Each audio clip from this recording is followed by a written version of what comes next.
Episode की शुरुआत में हम शाओचिंग को देखते हैं जो कि घर जाकर अपने पूरे घर की सफाई करता है। फिर वो कुछ केक्स बनाता है और रांग को कॉल करके उन्हें ट्राई करने के लिए बुला रहा होता है, लेकिन रांग का मूड ऑफ था तो वो मना कर देता है। शाओचिंग उसे बोलता है कि तुम्हें क्या हो गया, लेकिन रांग उसे कुछ नहीं बताता और कॉल कट कर देता है। तो शाओचिंग सोचने लगता है कि ऐसे किसी ने फिर से डंप कर दिया। अब क्योंकि शाओचिंग के पास करने के लिए कुछ भी नहीं था, इसीलिए वो काफ़ी ज़्यादा बोर हो रहा था और वो जैंग को कॉल लगाकर फ़ोन पर ही उसका टेस्ट लेने लगता है, लेकिन वो काफ़ी बिजी था इसीलिए वो कॉल रख देता है। जो देखकर शाओचिंग सोचता है कि अच्छा, तुम्हें तो वापस आने के बाद बताऊंगा और तुम बिजी हो तो मैं भी बिजी हूँ। ये बोलकर वो अंगूर पर ही सर्जरी ट्राई करने लगता है। फिर हम कोंगरोंग को देखते हैं जो जब घर आ रही होती है तभी उसे जैन का कॉल आता है जो उसे बोलता है कि लगता है बॉस पागल हो गए हैं, वो काफ़ी अजीब अजीब हरकतें कर रहे हैं, इसीलिए तुम्हें उनका ख्याल रखना होगा। कोंगरोंग अब शाओचिंग को देखने के लिए उसके घर में जाती है जहाँ वो सो रहा था। तभी उसे उसकी मॉम का कॉल आ जाता है जो उसे शाओचिंग के साथ में घर पर मिलने के लिए बुलाती है, जिसके लिए कोंगरोंग मान जाती है। अब जब वो शाओचिंग का ब्लैंकेट ठीक कर रही होती है तभी शाओचिंग की भी आंख खुल जाती है और वो उसे बोलती है कि हमने डिसाइड किया था ना कि हम एक आउटिंग पर जाएंगे, तो मैंने सोच लिया है कि हम कहाँ जाएंगे। जिसके बाद हम देखते हैं कि कोंगरोंग अब शाओचिंग को अपने घर लेकर जा रही होती है अपने स्टेप डैड से मिलवाने के लिए। कोंगरोंग फ्लाइट में उसे अपनी फैमिली के बारे में काफ़ी सारी बातें बताने लगती है। तो शाओचिंग बोलता है कि मुझे तो लगा था कि तुम्हारे स्टेप डैड से बिल्कुल भी नहीं बनती होगी। कोंगरोंग बोलती है कि हाँ, पहले तो ऐसा ही था, लेकिन वो सच में मुझे काफ़ी ज़्यादा प्यार करते थे, इसलिए मैं सुधर गई। कोंगरोंग आगे उसे बताती है कि उसकी डैड एक प्रोफेसर है, इसीलिए उसकी फैमिली स्कूल में ही रहती है। ये दोनों अब मस्ती करते हुए स्कूल में पहुंच जाते हैं। तभी कोंगरोंग को उसके डैड दिखते हैं जो कि बाहर गार्डन में ही कुछ खोज रहे थे। उसकी डैडियाँ शाओचिंग को देखकर उसकी काफ़ी तारीफ करते हैं और शाओचिंग भी उनकी तारीफ करने लगता है, जो देखकर कोंगरोंग बोलते हैं कि शाओचिंग के आने से आपने तो मुझे एकदम इग्नोर ही कर दिया। तो उसके डैड बोलते हैं कि तुमसे तो मैं मिलता ही रहता हूँ, लेकिन मैं अपने सन इन लॉ से पहली बार मिल रहा हूँ। जो सुनकर शाओचिंग स्माइल करने लगता है। कोंगरोंग अपने डैड से पूछती है कि आप यहाँ क्या कर रहे हो, तो वो बताते हैं कि जब तुम्हारी मम्मी और मेरी शादी हुई थी तब मैंने यहाँ पर वाइन डिग करके रखी हुई थी और आज क्योंकि बहुत ही अच्छा ओकेजन है, मैं अपने सन इन लॉ से पहली बार मिल रहा हूँ, इसलिए मैं उस वाइन को निकाल रहा हूँ आज शाम पीने के लिए। कोंगरोंग बोलती है कि भला आपने वाइन यहाँ पर क्यों रखी थी। तो शाओचिंग बताता है कि ये एक ट्रेडिशन होता है जिसमें जब किसी की बेटी बड़ी हो रही होती है तब वो लोग इस तरीके से जमीन में वाइन दबाकर रख देते हैं और जब उस लड़की के फादर पहली बार सन इन लॉ से मिलते हैं तब उस वाइन को निकाल कर पिया जाता है। फिर घर जाने के बाद शाओचिंग सभी लोगों के लिए खाना बनाने लगता है, जिसकी कुकिंग स्किल्स देखकर कोंगरोंग के फादर भी उसके फैन हो जाते हैं। तो कोंगरोंग बोलती है कि हाँ, डैडी एक प्रोफेशनल बुचर है। अब डिनर करते वक्त कोंगरोंग के डैड शाओचिंग को कुछ ज़्यादा ही ड्रिंक करवा देते हैं क्योंकि वो एक तरीके से उसका टेस्ट लेना चाहते थे और शाओचिंग भी कोंगरोंग के मना करने पर भी काफ़ी ज़्यादा ड्रिंक कर लेता है। कोंगरोंग के डैड फिर शाओचिंग से अकेले में बात करते हैं और उसे बताने लगते हैं कि कोंगरोंग को उन्होंने कितने अच्छे से पाला है और वो उनकी लाइफ में कितनी इंपॉर्टेंट है, इसलिए शाओचिंग को उसका अच्छे से ख्याल रखना होगा। अब शाओचिंग वैसे तो काफ़ी ड्रंक था, लेकिन फिर भी वो बिल्कुल गड़बड़ नहीं करता और उसके डैड को बोलता है कि आपको नहीं पता कि मैं कोंगरोंग को बचपन से ही जानता और मैं तभी से उसे लाइक करता हूँ और आप चिंता मत कीजिए, मैं उसे हमेशा खुश रखूंगा। जो सुनकर उसके फादर भी काफ़ी रिलीफ फील करते और यहाँ से चले जाते हैं। फिर कोंगरोंग यहाँ शाओचिंग को गेस्ट रूम में ले जाने के लिए आती है और उसे बोलते हैं कि तुम्हें इतना ड्रिंक नहीं करना चाहिए था, पर शाओचिंग गेस्ट रूम में नहीं जाता बल्कि वो कोंगरोंग के साथ उसके बेडरूम में आ जाता है, जहाँ वो उसे बोलता है कि भला मैं इतना ड्रिंक क्यों ना करता। जब तुम्हारे डैड मुझे टेस्ट कर रहे थे कि मेरी ड्रिंकिंग कैपेसिटी कैसी है, तो भला मैं फेल कैसे हो सकता था। ये सब बोलकर वो उसे किस करने लगता है, लेकिन तभी घर के अंदर कोंगरोंग के पेरेंट्स वापस आ जाते हैं, जिससे ये दोनों अलग हो जाते हैं और शाओचिंग कोंगरोंग के पेरेंट्स को बोलता है कि वो कोंगरोंग को ना थोड़ा अच्छा फील नहीं हो रहा था, इसलिए मैं उसे यहाँ पर लेकर आ गया। कोंगरोंग की मॉम उसे देखने लगती है और पूछती है कि बेटा तुम्हें क्या हो गया। तभी वो नोटिस करती है कि कोंगरोंग के नेक पर एक रेड निशान है, तो वो उससे बोलती है कि ये तुम्हें क्या हो गया, कोई एलर्जी वगैरह हो गई है क्या। तो कोंगरोंग बोलती है कि हाँ, वो मुझे ना आज वाइन पीने से ना एलर्जी हो गई है, पर उसकी मॉम तो समझ जाती है कि एक लव वाइट है, इसीलिए वो भी हंसकर बाहर चली जाती है और कोंगरोंग एम्बैरेस होकर शाओचिंग के साथ बात करने के लिए बाहर चली जाती है। वो अब उसे लवर्स पॉइंट पर लेकर जाती है और बताती है कि हर स्कूल में एक ऐसी जगह होती है जो कि लवर्स पॉइंट होता है और ये इस स्कूल का लवर्स पॉइंट है। शाओचिंग उससे बोलता है कि तुम तो पहले भी यहाँ पर आई होगी, लेकिन कोंगरोंग बोलती है कि नहीं, मैं यहाँ पर पहली बार आई हूँ, वो भी तुम्हारे साथ। तो शाओचिंग बोलता है कि मेरा भी। ये बोलकर वो फिर से कोंगरोंग को किस करने लगता है। अगले दिन ये दोनों कोंगरोंग के होम टाउन में घूमते हैं और बहुत सारी मस्ती भी करते हैं। फिर जब ये दोनों चाइना वापस आ रहे होते हैं तभी फ्लाइट में कोंगरोंग को जैन कॉल करके बताता है कि उस पेशेंट की फैमिली ने शाओचिंग के ऊपर केस कर दिया है जो सुनकर कोंगरोंग काफी परेशान हो जाती है और शाओजिंग के पास भी ग्रैंडमा का कॉल आने लगता है, जिससे उसे पता चल जाता है कि अब तो उसे डांट पड़ने वाली है। जब वो घर जाता है तो उसके डैड उसे वीडियो कॉल करके काफी ज्यादा सुना रहे होते हैं, लेकिन ग्रैंडपा बीच में आकर शाओजिंग को बचाने की कोशिश करते हैं, पर रांग उन्हें वहां से ले जाता है क्योंकि वो चाहता था कि शाओजिंग को अच्छे से डांट पड़े। लेकिन फिर ग्रैंडमा बीच में आ जाती है, जो शाओजिंग के डैड को बोलती है कि अब बस बहुत हुआ, तुमने बहुत डांट लिया उसको, अब मुझसे बात करो। फिर वो उनसे बात करके खुद ही कॉल रख देती है। ग्रैंडमा शाओजिंग को एक कार्ड देती है, तो वो बोलता है कि भले ही मेरी जॉब चली गई हो, लेकिन मेरे पास बहुत पैसे हैं और आप इन्हें रख लीजिए। तो वो बोलती है कि ये तो मैं तुम्हें घूमने फिरने के लिए दे रही हूँ। शाओजिंग बताता है लेकिन कोंगरोंग तो जॉब पर जाती है और उसके पास टाइम नहीं है और अभी हम घूम कर आए थे। यहाँ से जाते वक्त ग्रैंडमा इन दोनों को टिफिन बॉक्स देती है। वो शाओजिंग को ये सब कोंगरोंग को खिलाने को बोलती है और रांग को चेंग चेंग को, लेकिन वो मना कर देता है। तो ग्रैंडपा उसे एक स्टिक से मारते हैं, जिस पर वो भी मान जाता है। घर जाकर शाओजिंग कोंगरोंग को ग्रैंडमा का दिया हुआ खाना खिलाता है और उसके पास बैठकर उसकी काफी तारीफ करने लगता है और बोलता है कि तुम्हारे बाल कितने अच्छे हैं। जिसकी ऐसी बातें सुनकर कोंगरोंग समझ जाती है कि वो परेशान है और उसे आइडिया आता है कि क्यों ना उसका केस वो हैंडल करे, जिसके लिए शाओजिंग भी फटाफट से मान जाता है। जो सुनकर कोंगरोंग उसे दूर हो जाती है और बोलती है कि जल्दी ही तुम मेरे क्लाइंट बनने वाले हो, इसलिए तुम्हें ठीक से बिहेव करना होगा। वो उसे काफी सारे लॉज बताकर बोलती है कि एज अ लॉयर मेरे क्लाइंट के साथ कोई भी रोमांटिक रिलेशनशिप नहीं होना चाहिए, इसलिए अब से तुम्हें मुझसे दूर रहना होगा।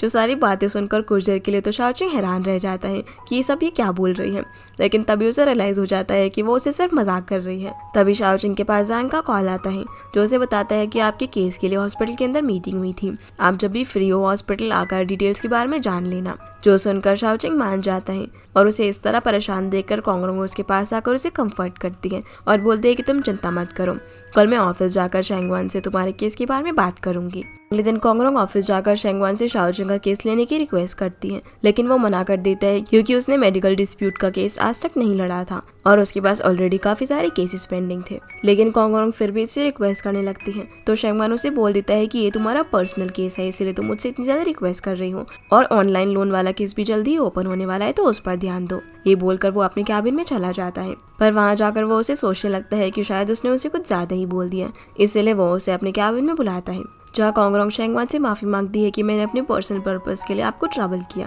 तो शेंगवान उससे पूछता है कि क्या शाओजिंग तुम्हारा बॉयफ्रेंड है, जिस पर कोंगरोंग हाँ बोलती है और कहती है कि लेकिन इस केस को लेने का मेरा सिर्फ ये रीजन नहीं था, मैंने उस हॉस्पिटल के अंदर अपनी इंटर्नशिप पूरी की है और मुझे पता है कि डॉक्टर और पेशेंट के बीच में रिलेशनशिप कैसे होते हैं। मैं ये भी जानती हूँ कि इस सब में शाओजिंग की कोई गलती नहीं है और मैं सबके सामने सच लाकर उसे इनोसेंट प्रूफ करना चाहती हूँ। जो सुनकर शेंगवान बोलता है कि इस केस को मैं हैंडल कर लूंगा और तुम ऑनलाइन फ्रॉड वाले केस पर ध्यान दो। जो सुनकर कोंगरोंग काफी खुश हो जाती है। इधर हम शाओजिंग को देखते हैं जो कि हॉस्पिटल में गया था।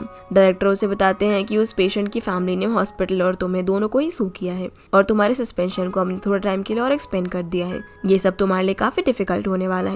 शाओजिंग जब यहाँ से बाहर जाता है तो उसे जैंग और उसके बाकी सारे इंटर्न्स मिलते हैं, जो कि उसे हिम्मत देते हैं और बोलते हैं कि हमें पता है कि आप जल्दी ही वापस आ जाओगे। तभी उसे कोंगरोंग का मैसेज आता है, जो कि उसे अपनी फर्म में बुलाती है शेंगवान से बात करने के लिए। शाओजिंग जब ऑफिस पहुंचता है तो शेंगवान उसे देखकर बिल्कुल भी खुश नहीं होता, क्योंकि ये दोनों ही एक दूसरे के लव राइवल थे और एक दूसरे से काफी जेलस फील कर रहे होते हैं। पर शेंगवान यहाँ शाओजिंग से केस की सारी डिटेल्स लेकर उन्हें रिकॉर्ड कर लेता है, जिसके बाद कोंगरोंग शाओजिंग के पास आती है और उसे डॉक्यूमेंट साइन करवाती है। यहाँ शाओजिंग उसे बोलता है कि अगर हम ये केस हार गए और मैं डॉक्टर नहीं रहा तो कोंगरोंग बोलती है, पता है जब मैं लॉयर बनी थी ना, तब मैंने डिसाइड किया था कि मैं हमेशा सच का साथ दूंगी और चाहे कुछ भी हो जाए तुम हमेशा डॉक्टर ही रहोगे। जो सुनकर शाओजिंग स्माइल करने लगता है और कोंगरोंग को किस करने ही वाला था। तभी इन दोनों के फोन बज जाते हैं। शाओजिंग को रांग बुला लेते हैं और कोंगरोंग को चेंग कोंगरोंग को अपने साथ शॉपिंग पर लेकर जाती है, जहाँ ये दोनों काफी मस्ती करते हैं क्योंकि चेंग मूव ऑन करने की कोशिश कर रही थी। इधर हम शाओजिंग को देखते हैं जिसके घर पर रांग आया हुआ था। वो उससे पूछता है कि तुम्हारा और चेंग का क्या हुआ, तो रांग उसे बताता है कि उसका तो नया बॉयफ्रेंड बन गया है। तो शाओजिंग कहता है कि देखो उसने तो इतनी जल्दी प्रोग्रेस कर दी और तुम तो हमेशा सिंगल ही रहोगे। जिसकी ऐसी बातें सुनकर रांग यहाँ से चला जाता है और चेंग भी कोंगरोंग को उसके घर पे ड्रॉप करके जा रही होती है। तभी वो देखती है कि रांग की साइकिल खराब हो गई है, इसलिए चेंग उसे अंकल कहकर बुलाती है। रांग पीछे मुड़कर देखते और पूछता है क्या तुम मुझे बुला रही हो, तो चेंग बोलती है कि हाँ, कोंगरोंग और मैं एकदम बहन जैसे हैं और उसका बॉयफ्रेंड तुम्हारा नेफ्यू है, इसीलिए मैं तुम्हें अंकल बुला रही हूँ। और क्या तुम्हारी साइकिल खराब हो गई है? तो रांग उसे बताता है कि साइकिल का पहिया कोई चुरा कर ले गया है, इसीलिए चेंग उसे लिफ्ट देने की बात कहती है। तो रांग भी मानकर उसके कार में बैठ जाता है। अब पहले तो ये दोनों काफी ऑकवर्ड होते हैं और कोई भी कुछ बात नहीं करता, तभी रांग उससे पूछता है कि तुम्हारा नया बॉयफ्रेंड कैसा है। चैंग बोलती है कि वो तो बहुत ही अच्छा और मेरा काफ़ी ख्याल भी रखता है। रांग बोलता है कि ध्यान रखना कहीं पहले वाले की तरह वो तुम्हें धोखा ना दे दे। तो चैंग बोलती है कि नहीं नहीं, इस बार ऐसा नहीं होगा क्योंकि वो मेरे डैड की फ्रेंड का बेटा है। अब रांग यहाँ पर उसे कुछ बोलने ही वाला था, लेकिन वो हिम्मत नहीं कर पाता। पर जब दूसरी बार वो हिम्मत करता है तब चैंग उसकी बात काट कर उसे बोलती है कि मेरा डैड एंटिक्स का बिजनेस करते हैं, इसलिए तुम जियांग को उनसे इंट्रोड्यूस करवा देना, क्या पता वो मेरे डैड उसके साथ कोलैबोरेट करना चाहे।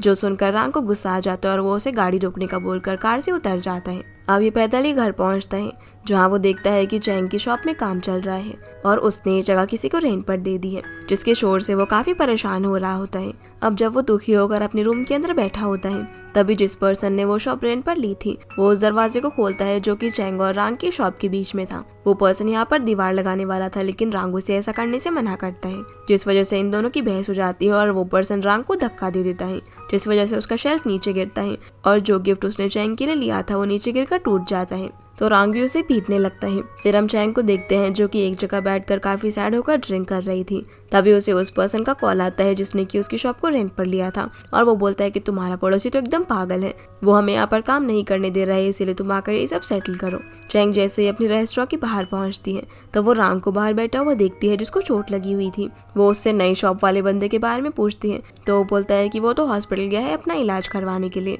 अब क्योंकि रांग को भी काफी चोट लग गई थी, इसलिए वो भी रांग को उठकर हॉस्पिटल चलने के लिए बोलती है, लेकिन वो मना कर देता है और बोलता है कि किसी को भी मेरी कोई फिक्र नहीं है, तो तुम भला इतनी चिंता क्यों कर रही हो। चैंग उसे बोलने ही वाली होती है कि मैं तुम्हें प्यार करती हूँ, लेकिन वो किसी तरीके से अपने आप को कंट्रोल करती है। चैंग बोलती है कि जल्दी से उठ जाओ वरना मुझे तुम्हारा और उसका दोनों का ही मेडिकल बिल पे करना पड़ेगा। इसीलिए चैंग जैसे ही उठने वाला होता है तो वो चैंग को अपने पास खींचकर उसे बोलता है कि तुम अपने बॉयफ्रेंड से ब्रेकअप कर लो। पर फिर वो उसे असली बात बोलने की जगह ये बोलता है कि पता नहीं कैसा बॉयफ्रेंड है तुम्हारा जिसने तुम्हें इतनी रात को अकेले बाहर जाने दिया। चैंग बोलती है कि मेरे बॉयफ्रेंड को पता ही नहीं है कि मैं बाहर गई हूँ, क्योंकि वो सो रहा था, इसलिए मैं उसे डिस्टर्ब नहीं करना चाहती थी और मैं उसे बिना बताए ही यहाँ पर आ गई। फिर वो उसे दवाई लगाने का बोलकर ही बोलने लगती है कि तुम्हें वो दीवार लगवा लेनी चाहिए। जो सुनकर रांग को गुस्सा आ जाता है कि इसे तो इस सबसे कोई फर्क ही नहीं पड़ता, इसलिए वो चैंग को यहाँ से जाने को बोल देता है।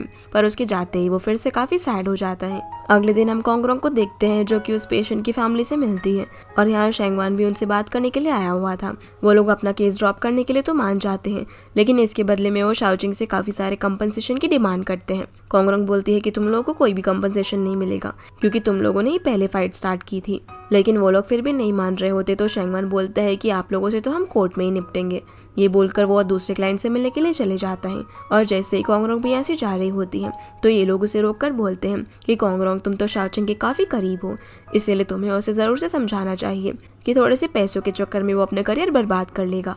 ये बोलकर जब ये पेशेंट की फैमिली यहाँ से जा रही होती है तो जो मेल होता है ना वो कोंगरोंग को टक्कर मार देता है, जिससे कोंगरोंग सीधा अपने हाथ के बल नीचे गिरती है। उसी कैफे के अंदर डॉक्टर शेन भी आई होती है, जो जैसे ही कोंगरोंग को देखती है तो बता देती है कि लगता है उसके हाथ में फ्रैक्चर आया होगा, इसलिए वो उसे फटाफट से हॉस्पिटल लेकर जाती है और वो शाओचिंग को भी कोंगरोंग के बारे में इन्फॉर्म कर देती है कि उसके हाथ में फ्रैक्चर आया हुआ है, इसलिए वो भागते हुए फटाफट से हॉस्पिटल पहुंचता है। शाओचिंग को कोंगरोंग की इतनी ज़्यादा केयर करता हुआ देखकर ज़ांग बोलता है कि कोई बच्ची नहीं है, तो शाओचिंग उसे एकदम डेंजरस लुक देता है, जिसकी वजह से ज़ांग चुप हो जाता है। और यहाँ शेन शाओचिंग को ये भी बता देती है कि कोंगरोंग अभी अभी उस पेशेंट की फैमिली से मिलकर आ रही है और क्योंकि यहाँ इन्हें प्लास्टर लगवाने के लिए काफी देर तक वेट करना पड़ता, इसलिए शाओचिंग कोंगरोंग को खुद ही एक रूम के अंदर लेकर जाता है जहाँ वो उसका प्लास्टर लगाने लगता है। ये देखकर ज़ांग बाकी इंटर्न्स को भी यहाँ पर बुला लेता है और बोलता है कि देखो यहाँ पर कितना रोमांटिक सीन चल रहा है। फिर वो शाओचिंग को बोलता है कि देखो जब से कोंगरोंग तुम्हारी गर्लफ्रेंड बनी है उससे कितनी ज्यादा परेशानियां हो रही है, और अगर मेरी कोई गर्लफ्रेंड होती है ना तो मैं तो उसे रुई में लपेट के रखता और उसे कुछ भी नहीं होने देता। जिसकी ऐसी बातें सुनकर शाओचिंग सभी इंटर्न्स और उसको भी यहाँ से भगा देता है। शाओचिंग को अब काफ़ी ज़्यादा बुरा लग रहा था कि उसके केस की वजह से कोंगरोंग को चोट लग गई है, और वो ज़ान की बात भी समझ पा रहा था कि वो अपनी गर्लफ्रेंड की बिल्कुल भी केयर नहीं कर पा रहा। इस वजह से वो काफ़ी अपसेट हो जाता है। इसके बाद शाओचिंग कोंगरोंग को घर ले जाकर उसके लिए खाना बनाता है और इनके साथ ज़ान भी आया हुआ था जो कि कोंगरोंग का खाना खाया जा रहा था। शाओचिंग कोंगरोंग से बोलता है कि तुम्हारे हाथ में चोट लगी है, इसलिए आज रात तुम मेरे साथ ही रुक जाना, लेकिन कोंगरोंग बोलती है कि नहीं नहीं ज़ांग मेरे साथ रुक जाएगा। तो शाओचिंग बोलता है कि ज़ांग को पढ़ाई करनी है, उसके एग्जाम्स आ रहे हैं। ये बोलकर वो उससे कुछ सवाल करने लग जाता है जिनके जवाब जैंग नहीं दे पाता। तो शाओचिंग बोलता है कि अगर तुम्हें सबके आंसर नहीं आते तो अभी तक तुम यहाँ क्या कर रहे हो, जिसकी बात सुनकर जैंग यहाँ से जाने लगता है। कोंगरोंग उसे रोकने की कोशिश भी करती है, लेकिन शाओचिंग के डर से जैंग यहाँ से भाग जाता है। कोंगरोंग फिर जैंग से बोलती है कि पिछली बार की तरह मुझे तुम्हारी ऑब्जर्वेशन की जरूरत नहीं है। देखो मेरे पास एक हाथ अभी तक सही सलामत है और मैं उससे सारे काम कर सकती हूँ, लेकिन जब वो खाना खा रही होती है तो वो लेफ्ट हैंड से ठीक से खाना नहीं खा पाती।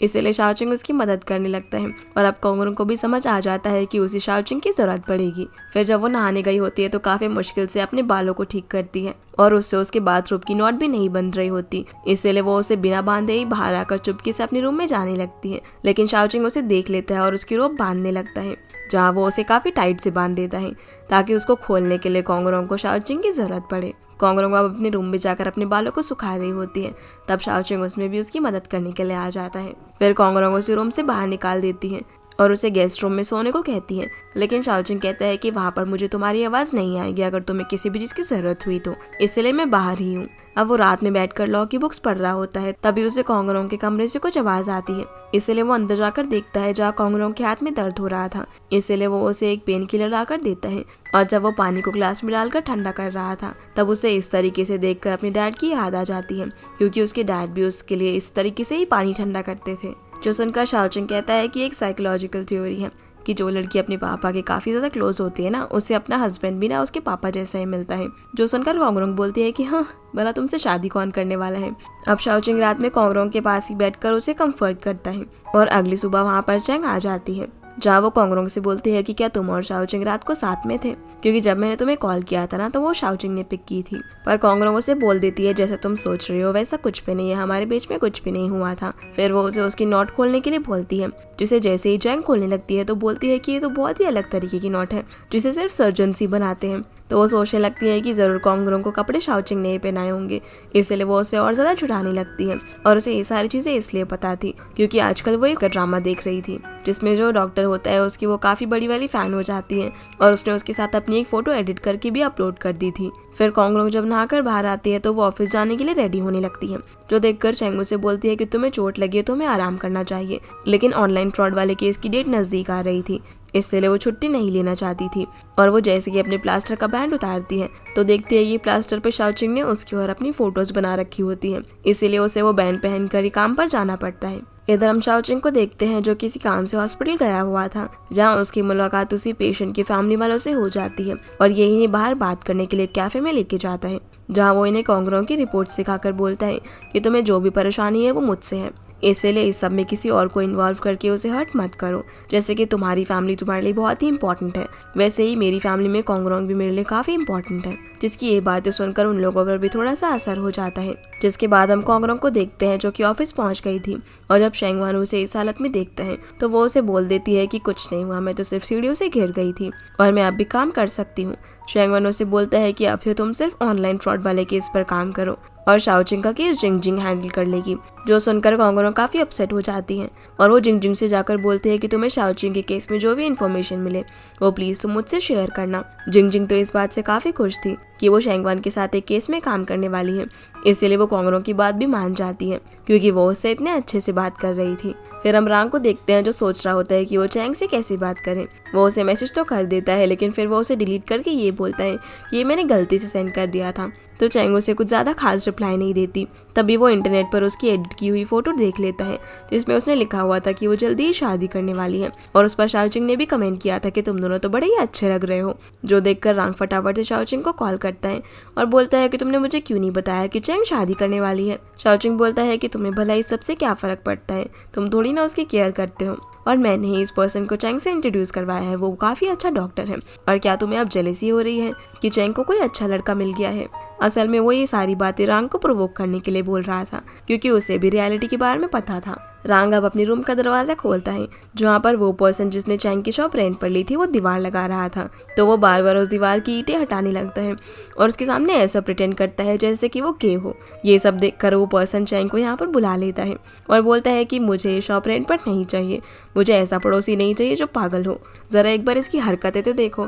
तो रांग उसे आँख मारने लगता है और उसके सामने अजीब अजीब हरकतें करने लगता है। ये सब देखकर चैंग रांग को बात करने के लिए साइड में लेकर जाती है और बोलती है कि तुम भला ये सब क्यों कर रहे हो, क्यों तुम बार बार मेरे मैटर्स में इन्वॉल्व हो रहे हो।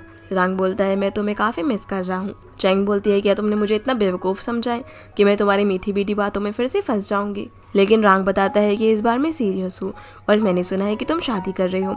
चैंग बोलती है हाँ, तो तुम्हें इससे क्या प्रॉब्लम है। रांग बोलता है क्या तुम प्यार को कोई गेम समझती हो कि एकदम से तुम किसी को प्यार करो, एकदम से पीछे हट जाओ और किसी और से शादी करने के लिए चली जाओ। तो चैंग उसे बता देती है कि अरे वो तो फोटोशॉप किया हुआ था मैंने। हाँ मैं बेवकूफ़ हूँ और मैंने सबसे बड़ी गलती की तुमसे प्यार करके। ये बोलकर वो यहाँ से जाने लगती है। लेकिन रांग उसे रोककर उसे पूछता है कि क्या तुम मेरी गर्लफ्रेंड बनोगी, और सीधा उसे किस कर देता है। जिसके बाद चैंग चैंग तो रांग की एकदम पीछे ही पड़ जाती है क्योंकि अब तो उसे पता चल गया था कि रांग भी उसे पसंद करता है। अगले सीन में हम शाओचिंग को देखते हैं जो कि कोंगरोंग को ऑफिस से लेकर आ रहा होता है और उसे बोलता है कि चैंग ने तुम्हारे लिए कुछ भेजा है। जब कोंगरोंग उसे खोलकर देखती है तो उसमें एक नाइट ड्रेस थी, जो देखकर कोंगरोंग काफी एम्बैरस फील करती है और उसे लेकर फटाफट से अपने रूम में जाकर चैंग चैंग को कॉल करके डांटती है कि तुमने ये सब क्या भेजा है। अब यहाँ उसे बातें करते हुए उसे रियलाइज होता है कि चैंग का मूड आज काफी अच्छा है, तो वो उसे बता देती है कि हाँ मुझे भी अपना प्रिंस चार्मिंग मिल गया है। फिर जब ये रूम से बाहर आती है तो शाओचिंग उसे फ्रूट्स खिलाता है और यहाँ ये दोनों एक दूसरे को किस करने ही वाले थे, लेकिन तभी कोंगरोंग रुक जाती है और क्योंकि उसका वाईफाई काम नहीं कर रहा था इसलिए वो शाओचिंग को हॉटस्पॉट देने के लिए बोलती है। पर जब वो उससे पासवर्ड पूछती है तो उस पासवर्ड का मीनिंग था कि कोंगरोंग तुम मुझसे ही शादी करोगी। जो सुनकर कोंगरोंग स्माइल करने लगती है और सीधा शाओचिंग को किस कर देती है, जो देखकर शाओचिंग उसे किस बैक करता है। और इसी के साथ ये एपिसोड यहीं पर खत्म हो जाता है। तो गाइस ये थी आज की वीडियो एंड आई होप आप लोग को ये वीडियो पसंद आई होगी। तो इस वीडियो को लाइक कर चैनल को सब्सक्राइब जरूर कीजिएगा। आपसे फिर मिलते हैं अगले एपिसोड में, तब तक के लिए गुड बाय।